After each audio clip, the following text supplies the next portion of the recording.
right, this week on the Wiley Manager podcast, we've been talking about leading and lagging indicators. And for this shortened, condensed version, Bob, why don't you give people a little bit of an insight as to what they can expect if they were to listen or download the full-length version of the podcast? Well, in the full-length podcast, Jed, you get we're going to talk about why we should care about measurement at all, first of all, and why organizations want to get into that.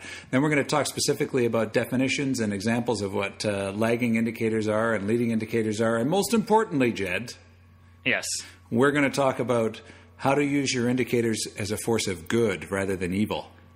Using your leading and lagging indicators for good and not evil. Yeah, this is true. So these are the things we talk about because anybody can go out there and run a measurement thing. And in fact, we've seen lots of people do it. But doing it well is a completely different story. And that's what we're going to talk about in this week's podcast.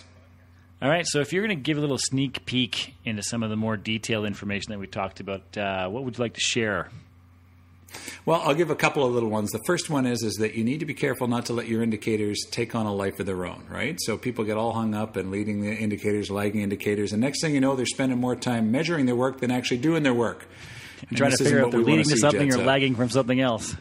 This is exactly right. So, and we're going to talk about how to get started inside. If you're working in a department in a larger organization, we're going to talk about how you get started with your measurements and trying to get that fine-tuned so that it's actually useful for you to help you make better decisions and better run your business. All right, cool. Well, I look forward to hearing more on the full-length version. You can get that at wileymanager.com.